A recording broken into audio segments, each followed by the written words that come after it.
Hello and welcome to this episode of Superhero Ethics.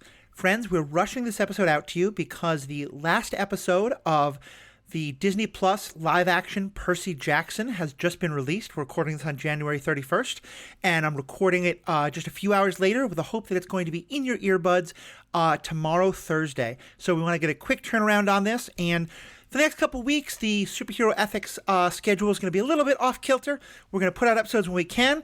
We're going to mostly stick to our normal schedule, but this one's going to come out soon. And then we're also going to be having a bunch of episodes right when the new version of Avatar: The Last Airbender comes out. Today, we're all about doing reviewing the live actions of children's classic shows that people are excited but nervous about.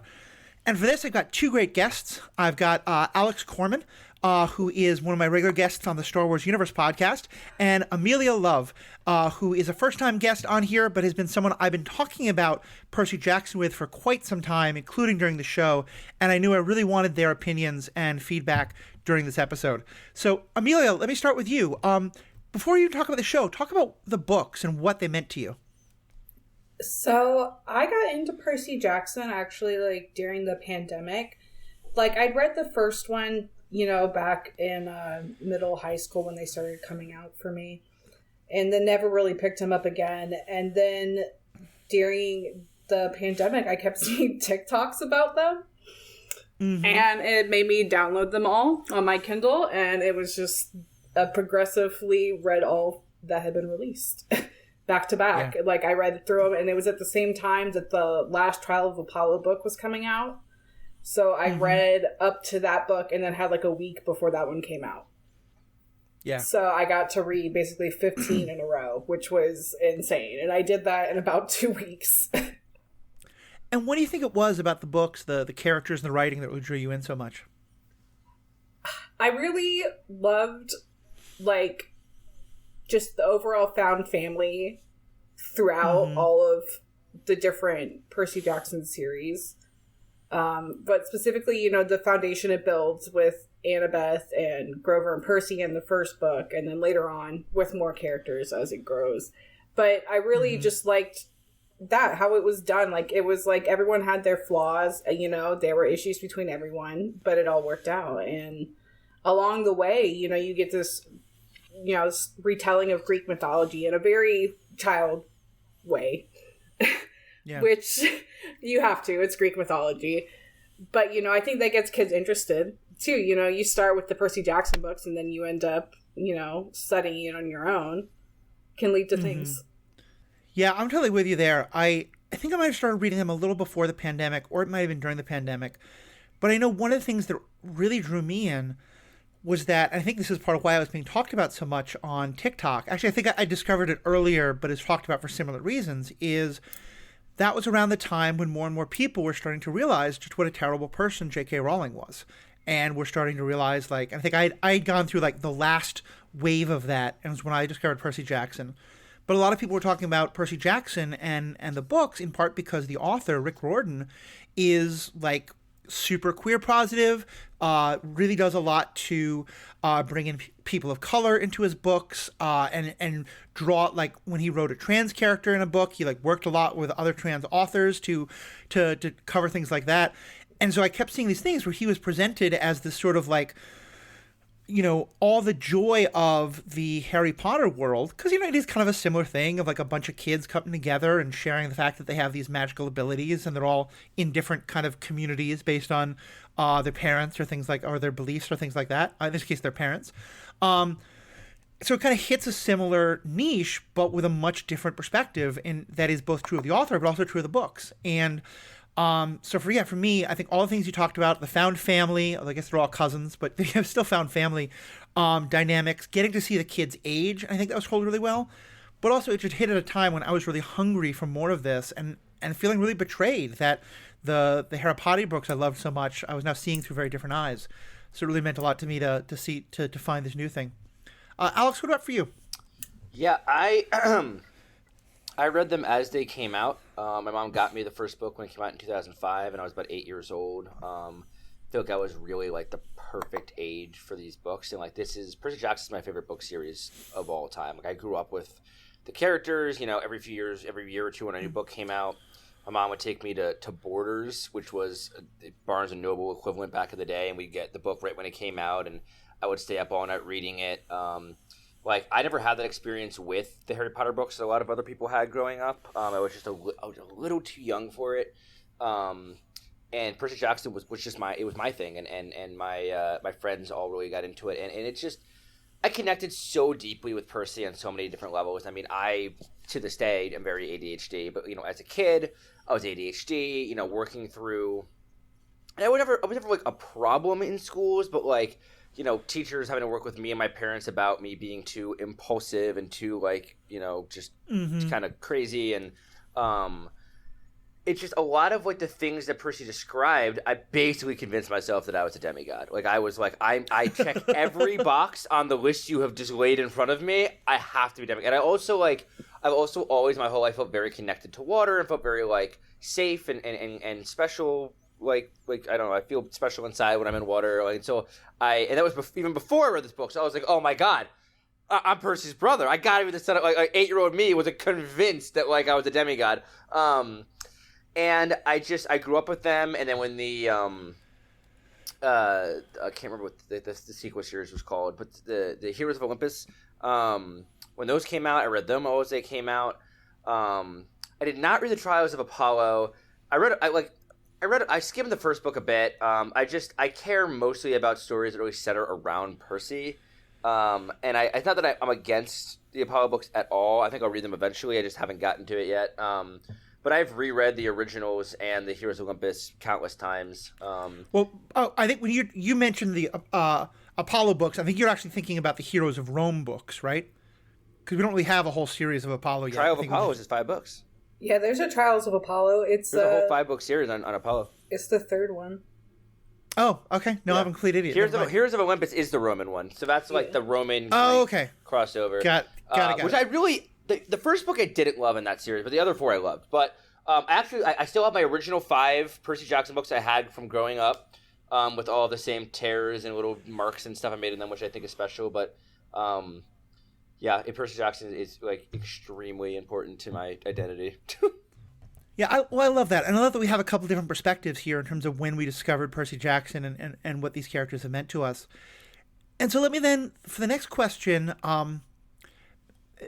I think a lot of us had some trepidation about a live-action version of these books because there had been a little bit of live-action already that not everyone loves.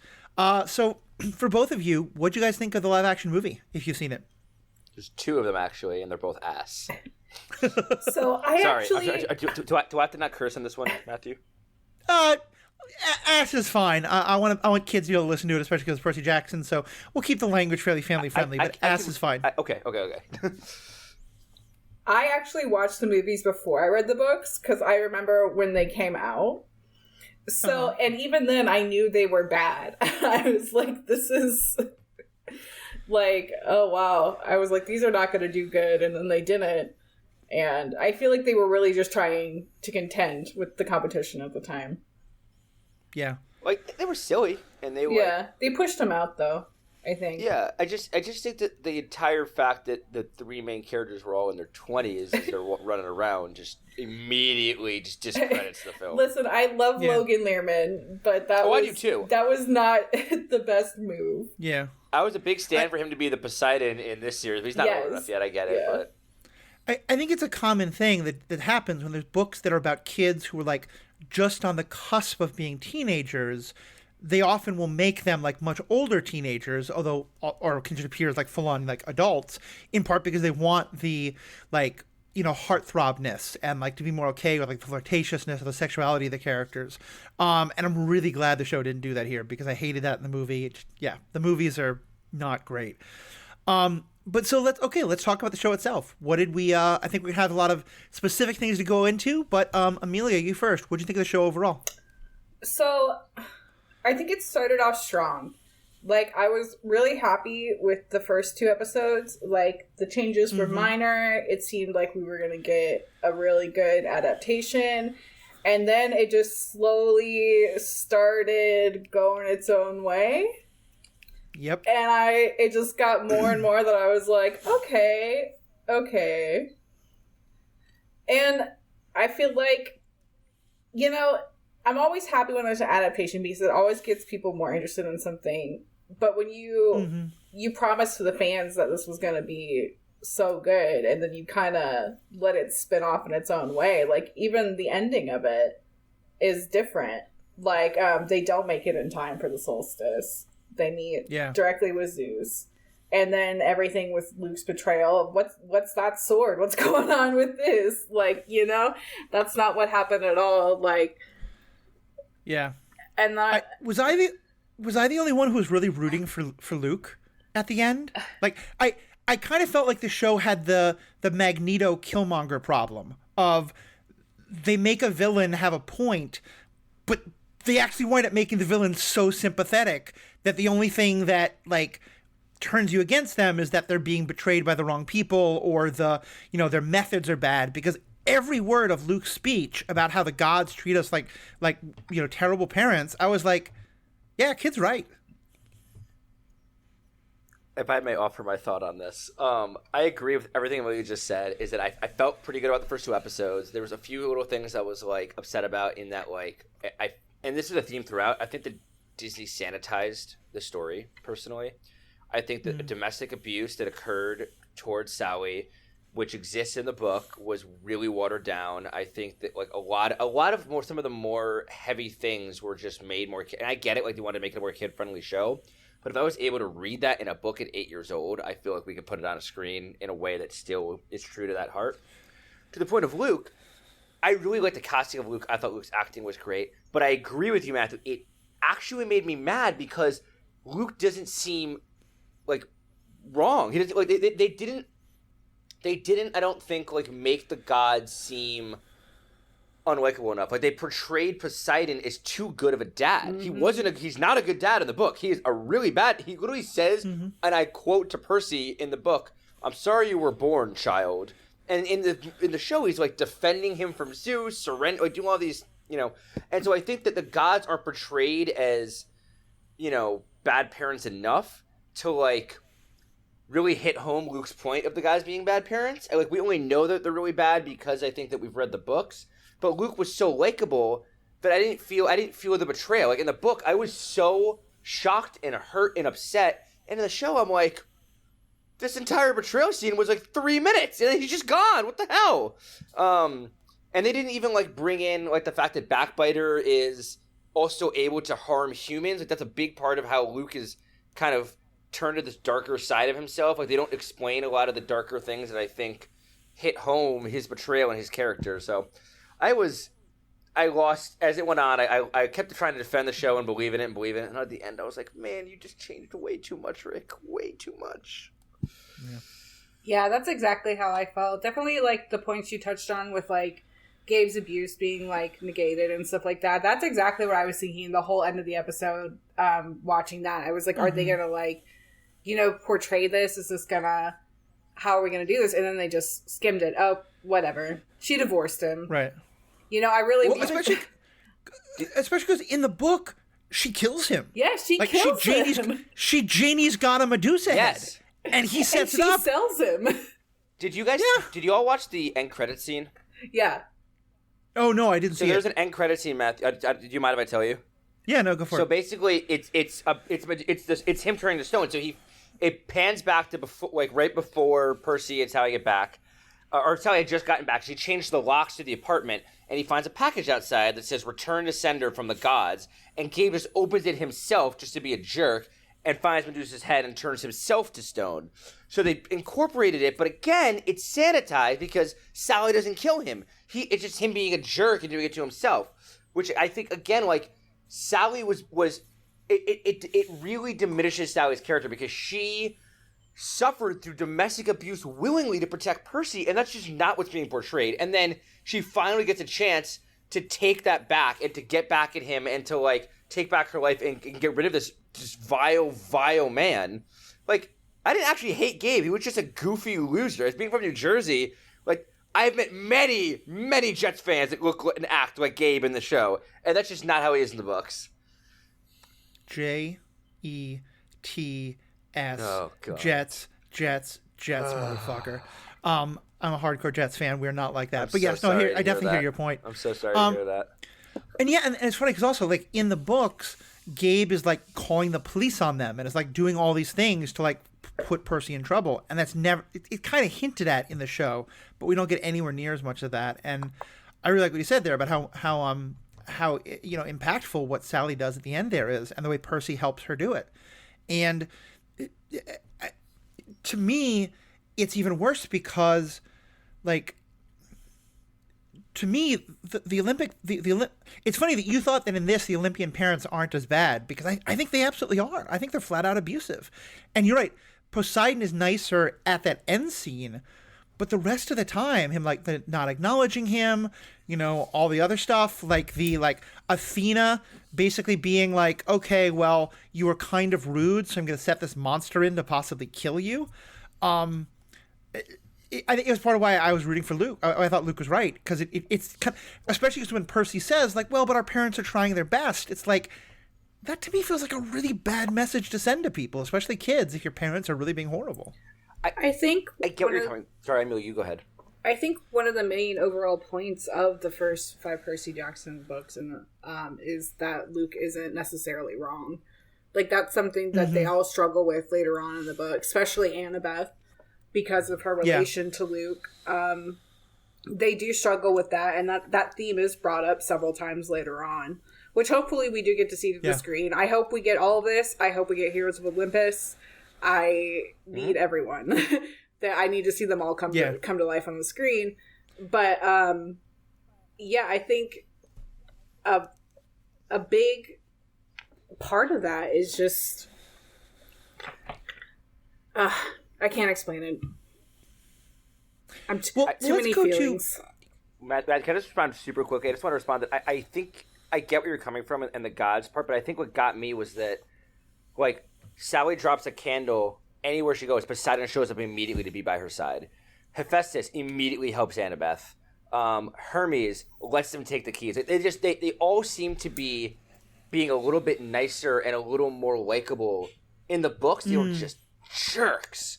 And, like, I was like, these guys, like by the end, I'm like, all right, Poseidon's kind of cool, but, like, they were all just real bad people. And I felt like in the show, they were more likable, and Poseidon especially was being a much better helper to Sally than it ever seemed like he was being. That's fair. That's fair. I guess to me then, my problem is that the only Greek parent who looks truly awful is Athena. Yeah. Which feels really weird for her to be the worst. Yeah. Because she tries to kill her. She doesn't try to kill her daughter, but she puts her daughter in a life and death situation because her daughter was rude. Yeah. Or her daughter's friend was rude. Yeah. I wanted to physically put myself between Poseidon and Sally when they were talking to each other in the restaurant. I was like, no, don't talk to him, girl. Like, I wanted to, get them apart. I was like, no, you do not talk to him. I don't want any relationship between the two of them. I need Paul to come in right now and steal Sally away. Yeah, because in the book, Poseidon doesn't show up until Percy has a birthday party at the end, and then Poseidon just rolls it, and that's such a better way. And I don't know, I just no, because you're right, because they didn't, instead of because I think the thing that they do in the book is to say, like, you know, Luke is the Killmonger, Luke is the Magneto, where he, like, has a good solid point, but he's willing to kill humans. He's got a human killing sword. He's willing to work with Kronos, and well, clearly though, there's a lot about the show that we liked, because, like, as Amelia was just saying, like, we do, you know, Amelia was saying at least that she wants more of it. I certainly want more of it. I think there is a lot of good in this. So we can go back to some of our critiques in a second, but let's just talk about what are some of the things that really worked, especially in those first couple episodes. And I'll actually start by throwing one out. And it's funny because I just talked with Alex about this on the Star Wars podcast. In the books, I think, well, actually, let me back this up a bit and actually ask you, Alex, when you were reading them as a kid, did you find the scenes with the monsters scary? Depending. I did not find the actual monsters, the Minotaur, scary. It was kind of like humorous. What I did find scary in the books that I don't think was actually scary. So much that they reversed it, in my opinion, in the show, is that I found Hades scary. I found some of the gods scary in the books, and they kind of made them more likable in the show, while the monsters I felt like became way scarier in the show. Right. Well, yeah, because that's where we'll get to the gods in a little bit, but I was getting the monsters specifically.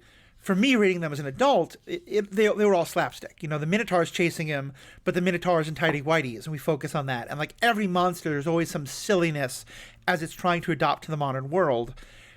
In this, though, they were just straight up terrifying. Like the first scene with that Minotaur was one of the things that made me really be like, I like where the show is going, because it felt like it was a lot scarier than the books were. I agree. So that's kind of my first thing about what I liked. What else do you guys like? I like a little bit of the modernization, which has progressively happened in the books as they've come out. Like, they've kind of, like, the references have stayed modern, even though I'm the same age as Percy Jackson is, like, chronologically. But even though he's still only, like, 18, 19 in the books. But they've kept the references modern, and like Percy flossing. I thought that was really funny. And like updating the music that Grover sings, you know, things like that kept it modern without like completely changing it. I really appreciated. Yeah. I thought Grover's performance was the best thing in the show.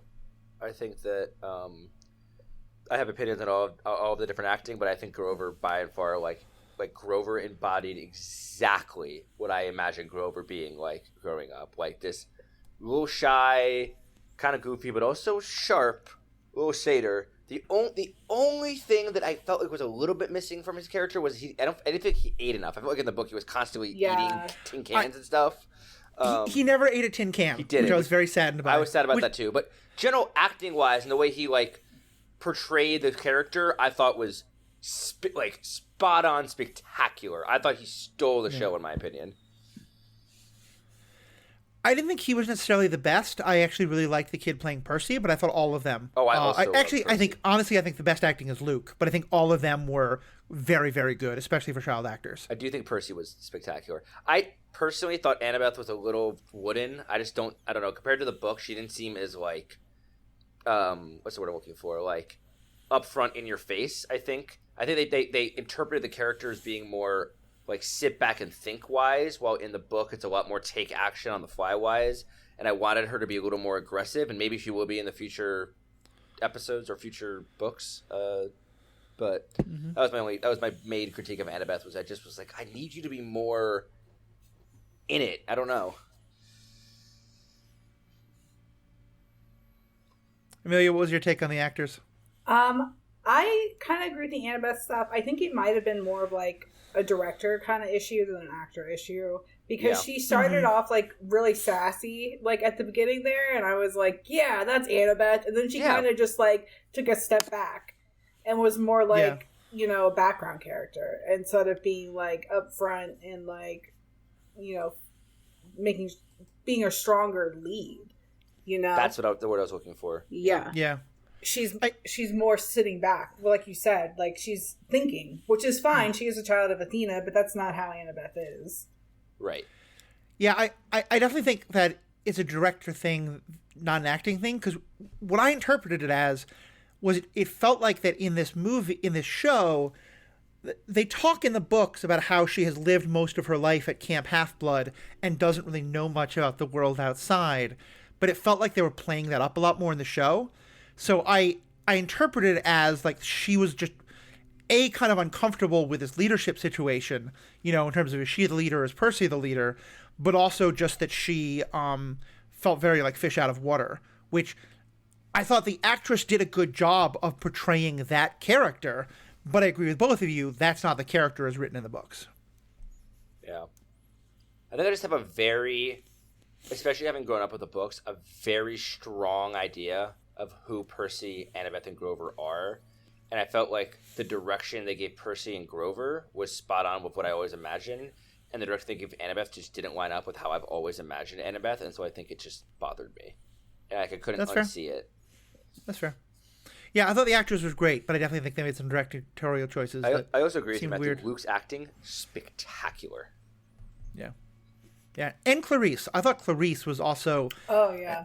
I remember thinking in both the book and the movies that I wanted more of her, and I thought the actress they got to play Clarice was so spot on good. And in the book, she's specifically described as ugly, and Rick Riordan, the author, has really like grown up with the books himself as well, and he has said that like part of why he started including more queer characters was he got negative feedback that they weren't there, and he listened and he learned, and I think that his writing of women characters has grown a lot, and I think that a little bit of the writing of Clarice in the first book, as she's kind of ugly and looks kind of like like not even tomboyish, but just kind of like she's heavy set and she's not pretty at all. And the fact that the actress who plays Clarice is gorgeous and mean as hell and like not catty, but just going to totally kick your ass. I thought it was just it really felt like an evolution of the character in that way, but one I really, really loved. I have a slightly different opinion on that. I get what you're saying, but it actually kind of it bothered me a little bit because I was expecting a plus size actress. Like, why can't we have like, a plus size actress who in the book, Clarice is described as having like a camel jacket and being very punk and like, and I felt like, now, I want to clarify this by saying I really did enjoy her performance and her acting a lot in the show. But I don't know. It felt to me like I was like, why did you have to take that aspect of Clarice away? Like, why can't she be a little? Like, what's wrong with being a little beefy as a child? Like, why do all of the characters have to be like fit in shape? Like, I don't know. I think that part just kind of got me because I was like, I felt like in the book that was one of his better ways of like being a little more inclusive at how the folks looked at camp, and I felt like they could have. I don't know. That's just how I interpret it. And I agree. Of course, she's gorgeous in the show, and I was like, did they make that choice? Like, why did they make that choice? I just get kind of. I don't know. Yeah, I agree with Alex too. I mean, like you never see, especially like plus size child actors. Mm-hmm. How many of those do you see? It would have been good to get some representation up there. Mm-hmm. That's fair. I mean. I would just push back and say that I think that you could have had plus size and still have her gorgeous. I'm more talking about the fact that she's described as ugly. Yeah, but in that regard, I totally agree. Although I do think there's something weird if you only have two real female campers we get to know, and the good one is thin, and the bad one is heavier. But I also hear what you're saying. Like, it's interesting that that's the part of the representation that you picked up on, because I was just more focused on the ugly part. But yeah, I think both of us have good points there. I also will say that I think you're right that a lot of the kids looked like they were, really in great shape and kind of stuff like that. And I did like that there was one of the kids who was in great shape, but was also in a wheelchair. And that was definitely a nice touch, I thought. I'm asking a question in regards to that. Do you feel like when they include a character, like you're someone in a wheelchair, for example, and they're only on screen for a brief moment, does it feel inclusive, or does it feel like they're just doing it to check a box? Like, that's a genuine question. Like, when Disney like throws in a character, or whether it's like just a person of color, or if you want to include an indigenous actor, so someone where that's just a briefly on screen just to say, oh look, we have inclusion. Like, did you feel like the fact that the character was only on screen briefly was beneficial, or do you feel like it felt like Disney was just kind of doing that just to be Disney? I think I'm kind of happy to finally be a box that someone wants to check. Yeah. Like, I do think in that regard it was just box checking, and that's not enough. Yeah. But I think that, like, the fact that Hephaestus, I mean, this isn't like something that Riordan came up with. This is like from the Greek myths themselves. But like, he is disabled, and they play that as disabled when he shows up. And the fact that I know in later things there's going to be more of that. And the fact that most of I think if we'd gotten to know like 5 other campers, but then the one in the wheelchair had only been on screen for 2 seconds, I would have felt differently. Okay. But the fact that like, really we get to know, our 3 heroes, Clarice and Luke, and that's about it. Mm-hmm. And so having like one of the many others be, there's an Asian who's only on screen for a few seconds. There's, et cetera, et cetera. So, but yeah, I think it's a fine line to walk, and I kind of think that disability has been so long forgotten in that regard that we're just at the like. But also probably like if I hadn't seen Echo a week ago and felt like I see myself on screen in the most representative way anyone's ever been represented, which is weird because she's a native woman, deaf person who I'm not any of those three things, but I saw in her more of my story as a amputee than I've ever seen on screen. But yeah, it's a good question. And like, if this was the like, look, we have superhero representation, you got to be a guy, I'd be like, no, f*** that. Right. Or, yeah, forgive me, F that. I think I asked that because, if I may ask one other kind of larger question, in that I know that, there's a lot of fans, and Rick pushed heavily back against this because a lot of it came across as very racist commentary, that were upset that they cast a black girl for Annabeth, because in the book she's described as a white, blonde, California girl. And I don't think that her race matters in the slightest in how anything happens in the books. But people, I've heard the argument from people that Disney and Rick chose to do a lot of this casting just to seem inclusive, and that it was not, well, they did it just to be inclusive and have people of color on screen, and not like, let me see how better word. Like, instead of just doing that, to have him write more, inclusive characters in the first place. Like, Nico D'Angelo, who we haven't met in the show yet, is Hispanic, and writing those, different, like actually Italian. Writing the characters a certain way. Do you feel like the castings were done? What is your take on all of that dialogue? Well, first of all, as Amelia points out, Nico is Italian. He's not Latino. Oh, you're right. Leo right, is sorry. Hispanic. Yes, thank you. Yeah. And then we have Hazel too, and like, he got better at writing those characters as the books went on. Yeah, he added a lot more, and Raina and everyone in like Heroes of Olympus was pretty. Yeah, it was so much more of a diverse story. Yeah, yeah, and that's kind of what I was saying. And I think, honestly, I like from a lot of it, like I kind of feel like, given that growth from Rick Riordan himself, for him to go back and say, yeah, I wrote those books as probably a little too white, I want to fix that when I bring it to screen, is totally fine. I also think that if you have the chance to have Lance Reddick anywhere in your show, you change everything so it fits around Lance Reddick. And I do think that the way the gods are written, the fact that Zeus is played by a black actor, by no means... Wait, actually, never mind all that, because Annabeth is Athena's daughter. So ignore everything I just said. But certainly I feel like the idea of like Lance Reddick, just like the moment he came on screen, my spouse Mary was like, "That's Zeus. Of course, that's Zeus. He's so perfect." Well, it makes you wonder who they're going to cast as Thalia too, if they have Lance Reddick playing as Zeus. I mean, who are we? What kind of character are we going to get for Thalia? Which is my favorite character personally in the whole series is Thalia. Yeah. I want them to cast me as Thalia. I don't care that I'm 30. Well, especially because, and I think this is a real tragedy that obviously goes far beyond the show, but does affect the show, Lance Reddick has passed on. Yeah. And I don't know if they're going to recast him or if they're going to like use something else or have Zeus be mostly off screen.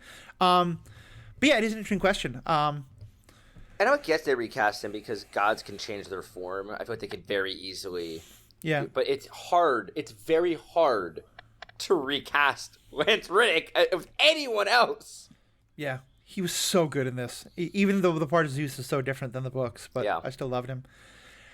For me, I think kind of the high watermark of the show, because it's both my favorite point and also I think after it starts to go downhill, was the Medusa episode. And this also felt to me like an episode where they had intentionally updated it, because in the books, she is one of the monsters who they have to fight. And she at first appears kind of nice to them, and then, they quickly realize that she's trying to, like, get them onto her side, for her fight against the gods, and then they have to fight her and kill her. And one of the things I think that has happened in more recent, like, just cultural development, in large part because of an incredible statue that was made, but also because of other things, is there's really been a change in how Medusa is perceived in popular culture. And this understanding of that when you really look at the myths, Medusa is a woman who is sexually assaulted in the temple and then gets punished by the gods for nothing that she did. It's 100% victim blaming. And that doesn't come up in the books because that conversation wasn't really happening yet. And I really loved Medusa's portrayal in this of she does get to be sympathetic and she does get to say, hey, think about how poorly I was treated. This wasn't fair. And she does then like turn on the kids and try to kill them. And so I understand why they have to kill her, even though it makes me sad because they need the head for so many other plot points. But yeah, I just really loved the way she was portrayed, the way that they allowed her story to be updated as our sort of cultural understanding of the myth was updated. But what did you both think of it? I liked the episode. I think that the only thing I would have liked different, and this is a critique I had throughout, is they just immediately knew it was Medusa. Like, that happened multiple times, so they just immediately knew. And I think it took away a little bit from, like, the surprise of, like, look at all these stones, look at this nice lady, oh my god. And, like, I feel like maybe if they had, like, met her, they hear her story, they get to know her, like, similar things can happen, and then they realize it's Medusa. After they've connected with her and realized she's a kind person, that would have actually sunk in even more for me, because I feel like a big part of the books was that, like, they are learning. Annabeth has not been outside for the world. Jesus, start that over. Annabeth has not been out of camp very often.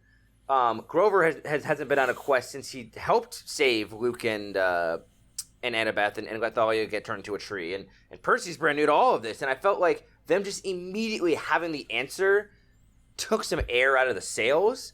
It didn't take away from how much I liked the portrayal of Medusa and how that episode went. I actually liked a lot of the changes they did make in the episode and felt like it was a really fun, refreshing take on it.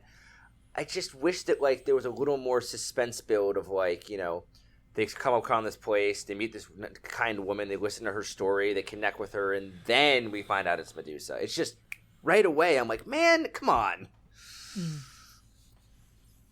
Amelia, what did you think of her? And the way they kind of updated her story, made her more sympathetic?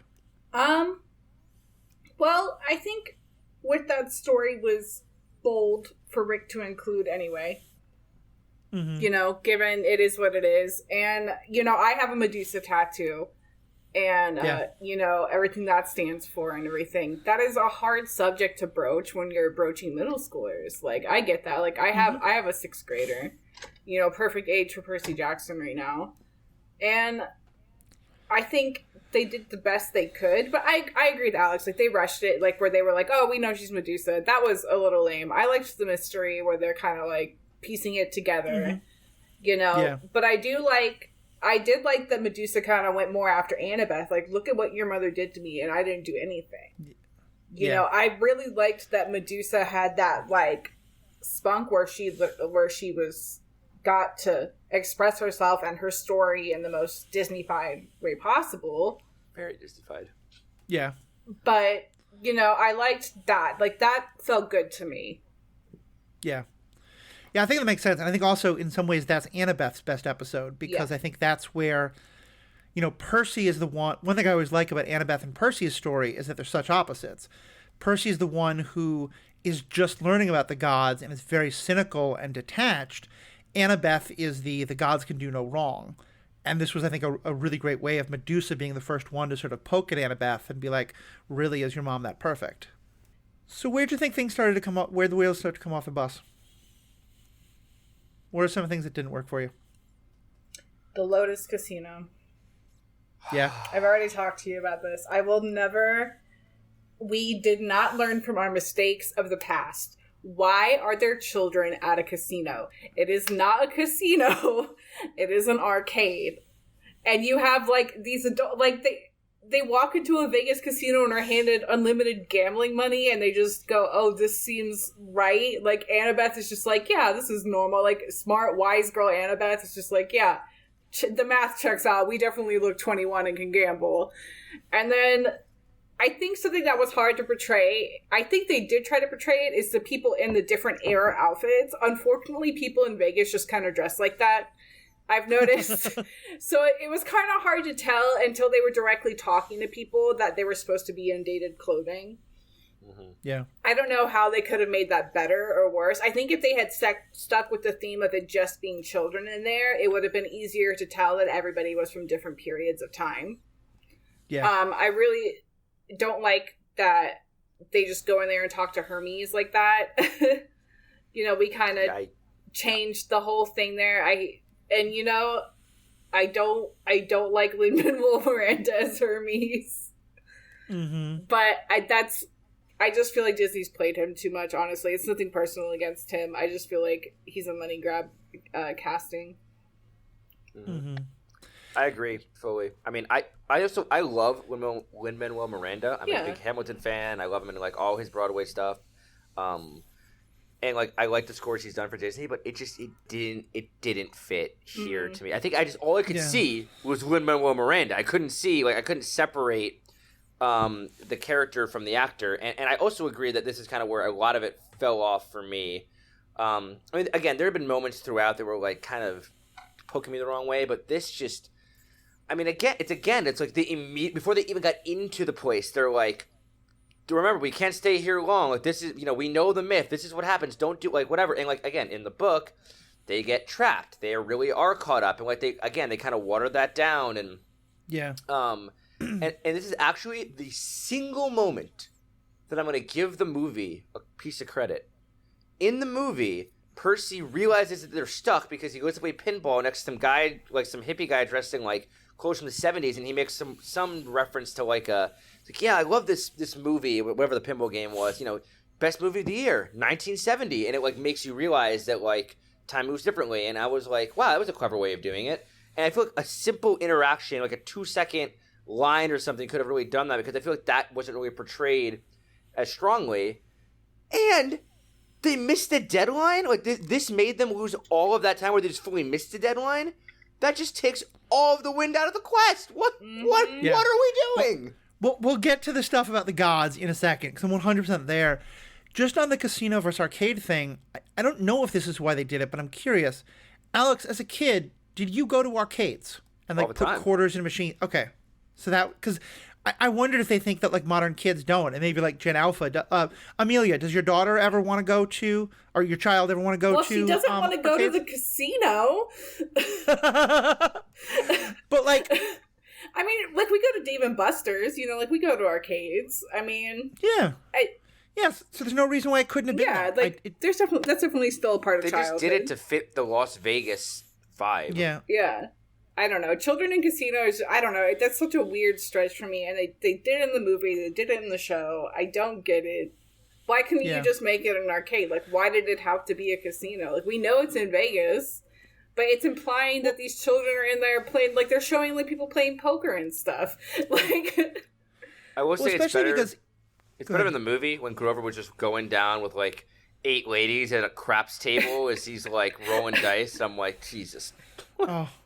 Well, and especially because in the book, one of the things I think that really comes across really well, and this actually is like legitimate to the Lotus Eaters from the Odyssey, is that the original work by Homer, is that in the book, they've been sleeping in buses, they've been sleeping by the side of the road, they've had all these horrible, awful experiences, and it's not just an arcade, it's a hotel where they have rooms waiting for them and these comfortable beds and linen sheets and showers that are just baths that are so luxurious. And it's the incredible contrast between all of this, like, awfulness, and also that everyone has been turning their backs on them. All the gods are trying to screw them or ignoring them.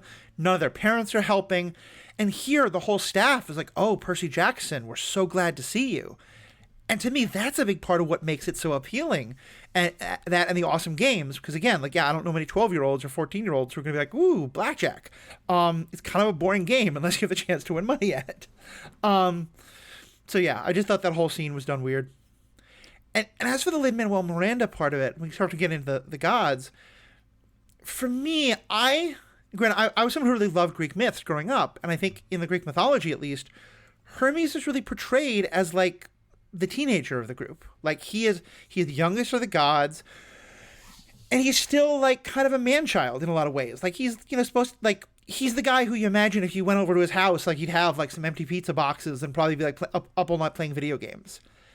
And one of the things that I always loved about the book is that, and I think this is more developed in the later books of the series, but you get the idea of is that, like, Hermes wasn't old enough to be a father yet, and that's part of why he was not a great father to Luke.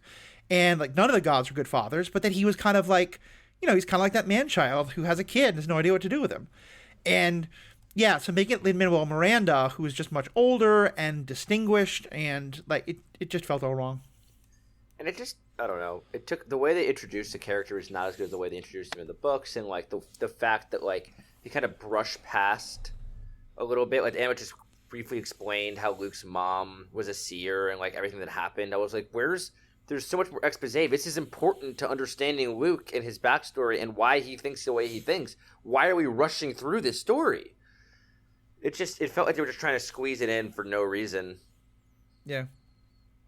Did it actually feel too short to you? Like I think a movie was, you could never do this book in a movie. It felt way too short. They rushed. Yeah.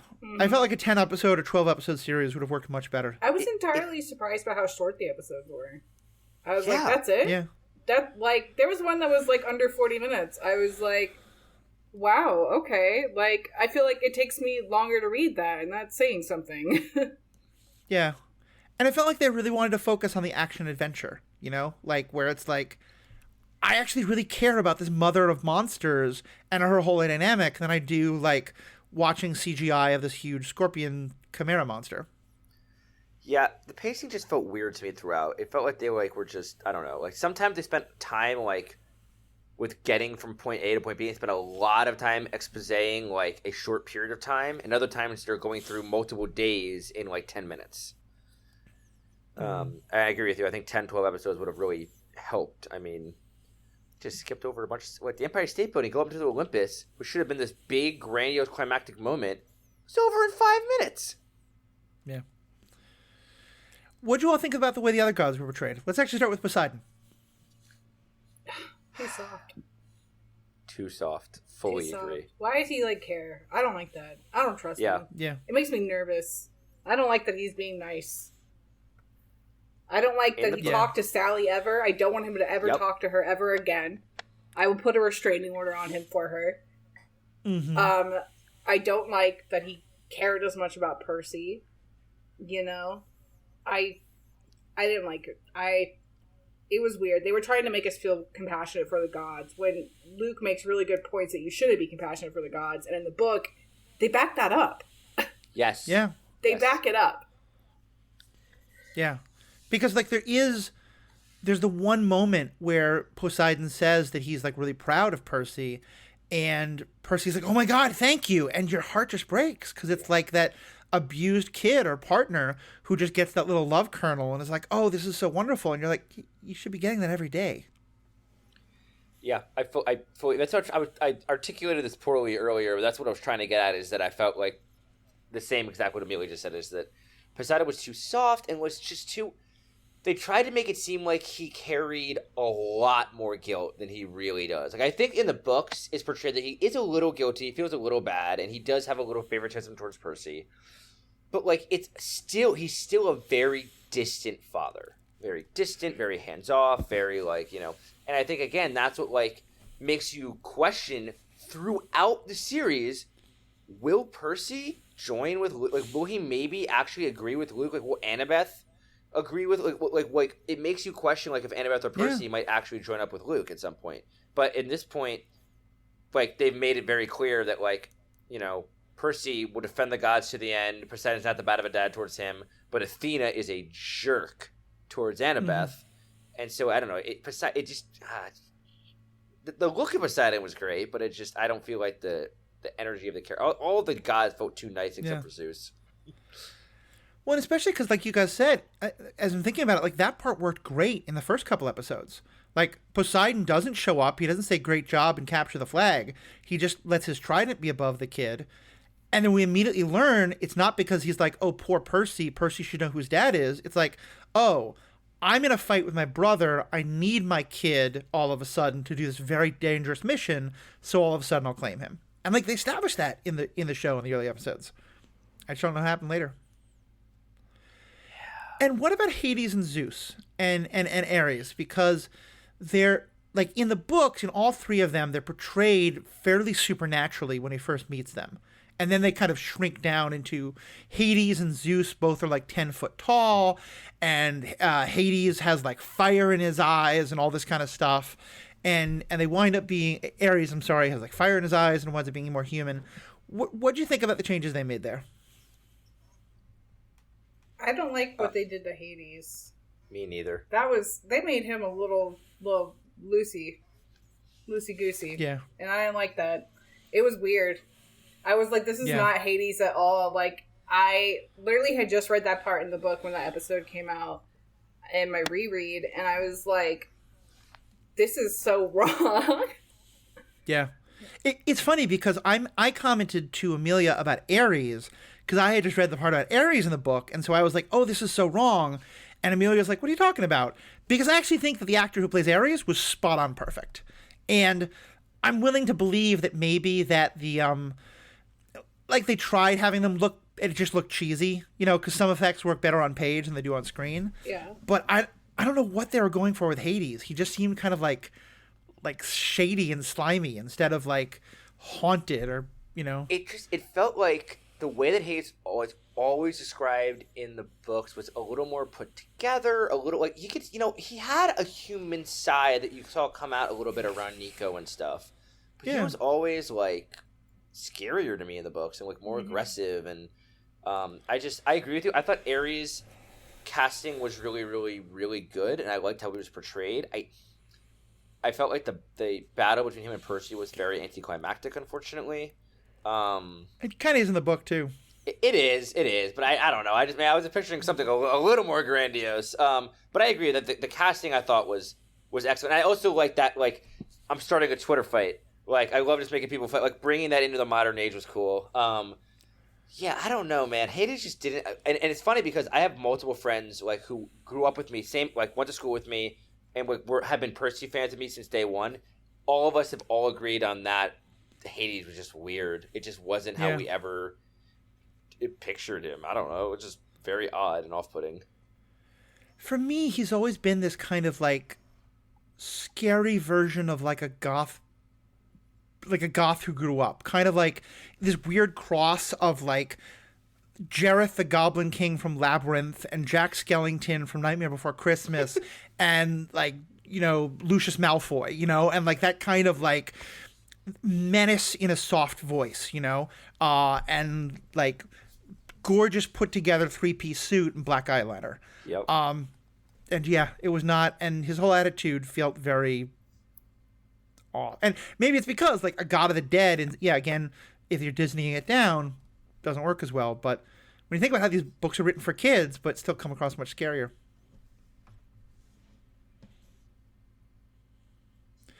And so why do you think they change the ending so dramatically in terms of they don't finish the quest on time, Zeus does start the war, even after Zeus knows that there's no reason to start a war with Poseidon, he still wants to fight a war, and Poseidon surrenders in order to end the war? I don't know. Rick went out of his way in an interview to say that it doesn't really change the ending and it all will make sense. And I was like believing him. And then I saw it and I was like, are you kidding me? I think that the fact that Percy, Annabeth, and Grover overcame everything and finished the quest on time was a testament to their strength and their courage and their endurance. And I thought that taking that away was insulting. I think that they only, in reality, I think they had only Zeus up there to save money on having to pay a cast of 16 actors to all sit in on Mount Olympus. And I feel like Percy first walking into Mount Olympus and seeing all of the gods and seeing how small he was compared to them was, again, would have lent some canter to what Luke was saying. And Poseidon being kind of aloof towards him versus in here, he's like defending Percy and like, I surrender. Okay. Like they did make Zeus feel as jerky and angry and proud as he was in the book, and I really think Lou Reddick did it perfectly. Poseidon, again, soft. So soft. Like, I don't think Poseidon in the book would surrender just for Percy. It just didn't feel true to the way the characters were in the book for me, and I don't know. I felt like they didn't need to do any of that. We could have very easily made the changes they wanted to make and still had it end the normal way. Yeah. Amelia, what'd you think? I agree. You know, I mean, if I'm trying to believe in Rick. I'm trying, like, he hasn't hurt me. He hasn't really hurt me yet. I want to have faith that it's all going to make sense. There is a war coming, though. That's the whole purpose of the first 5 books. There's a war, you know, but it's not like that. And then with Poseidon defending him and just that whole connection right there. Like, I hated that. Like, that dynamic never happened in the book between Poseidon and Zeus. At no point was Poseidon ever, like, submissive to Zeus. Or really were they, ever directly in contact other than discussing things about Percy. Right. And I feel like just if you had a moment where Ares was up there and Athena was up there and you got to see the glares and like just kind of like, the fact that I always picture with the air getting sucked out of the room as this little rebellious demigod who's only known he's been a demigod for 2 weeks walks in and is already sticking it to them. Like it felt like as a kid reading that, I was like this is like when I feel really passionate about something, like, and I stick up for myself or talk back to an adult, like that's how I would feel. And they all kind of look at me and then they're like, what is this? Like, this kid might be right, but we're the adults in the room. So we're just going to exert ourselves over him. And like, I felt that as a kid, I felt like I experienced that. And I felt they didn't portray that in the show.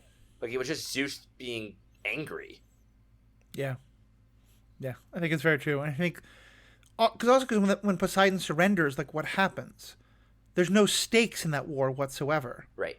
Like, is it just roll over? Because we know that the war is starting for no good purpose. If the war is to get the bolt back, but you have the bolt back already, like, who cares? I think it's just to prove that Zeus is that petty. Yeah. And I was like, it's just, I don't know, it was just silly to me. And, like, he didn't seem, he's like, I know about Kronos. I know. I'm not surprised by this. Like, it's just, I don't know. Like, in the books, the gods kept ignoring it and saying, you're wrong, like, Kronos can't come back, we can handle it. Like, it feels like Zeus takes it more seriously in the show. And I feel like in the books, it's portrayed as them being very, like, nonchalant, like, we are, much like the Jedi Council, Matthew, very, like, aloof and, like, we can't be beaten. They're done. Yep. They're dead. The Titans are gone. Like, I don't know. It's just, I would say that Kronos' portrayal as being this, like, creepy creature in his dreams, I thought was pretty cool. I thought that was a good portrayal. The dreams of Percy had of Kronos was cool. Yeah. And I love that he called him Grandpa. Yeah, I did too. So I was like, don't call him that. That was great. All right. Well, it's been a great conversation. Thank you guys so much. Any last comments? Amelia, I'm going to start with you. Well, I just hope that this gets big enough that we get the rest of the books. Like, personally, my favorite is Heroes of Olympus over the other three, or the other two series. And I want to see those characters come to life. I want to see Jason, Piper, Leo, Hazel, Frank. I want to see them, and more than I want to see Percy. So I just really hope this show goes well. I hope we get 5 seasons, and I hope we get many more. I don't know how that's possible. They're child actors. They're rapidly aging. I noticed at several points that I could tell where reshoots had been done on Walker Strobel because he looked visibly older in scenes. Yeah. Yeah. Like, especially in the last episode, there were reshoots because he looked older.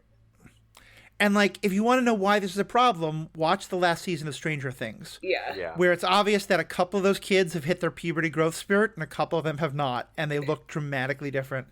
Isn't that why they're from what I read, the Avatar show on Netflix, they're recording season 2, or they've almost finished recording the second season because they're trying to record all 3 seasons in under, like, a year so they have them all be the same age still. Yeah, that's what you have to do with child actors. Yeah, because that whole show happens within a year. Yeah, it does. You're right. So, the actual animated show. And granted, in Percy Jackson, the kids age. I mean, they should be, about to graduate by the time it ends, but still. I would like to ask one more question before we go, if that's all right, Matthew, to both of you. I have always been of the mindset, and I want to clarify, I enjoyed this show, but I've always been of the mindset that Percy Jackson lends itself better to an animated show. Yes. And I'm curious what the two of you think about that. I feel like that's true for every book, and that's something I was thinking about earlier today that I wanted to bring up on this, so that's really good. Like, a lot of books, and especially fantasy books and things like that have, like, an element to that where it would be a little better animated, are getting turned into TV shows and movies, and I'm like, we need to not make these live action, we need to animate these. Then you don't have to, it's cheaper, I think, overall, compared to the CGI budget.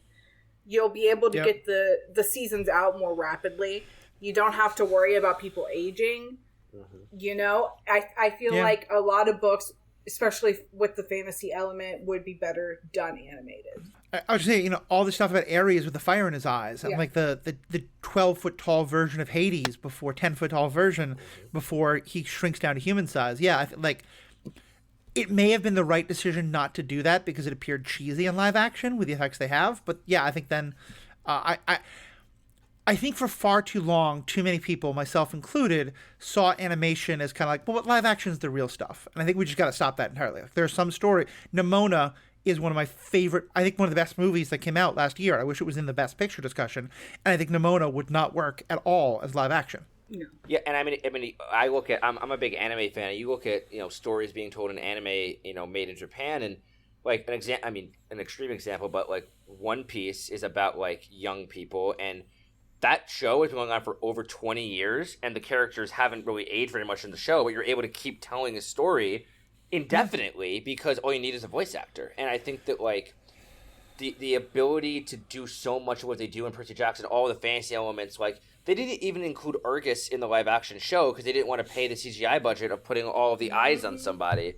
Like I just think that an animated series would allow them like you said, Amelia, like to pace it out, to really like, and also you could make a 20 episode animated show. No one would bat an eye for an animated season to be like that. Yeah, like 20 episodes in live action cost a ton of money. People would be like, that's too much. Animated, it happens all the time, and you would have been able to give more time to lay things out.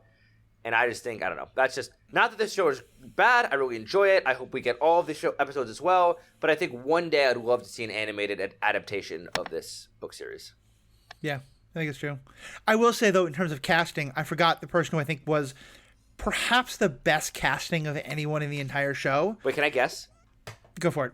Do you think it's Dionysus? Yeah, I mean, it's the one character we haven't really talked about at all. But yeah, Jason Mantzoukas, I think is how you pronounce his last name. Yes, fully, hard agree. He is Dionysus so good. Perfectly. He is the embodiment of Dionysus.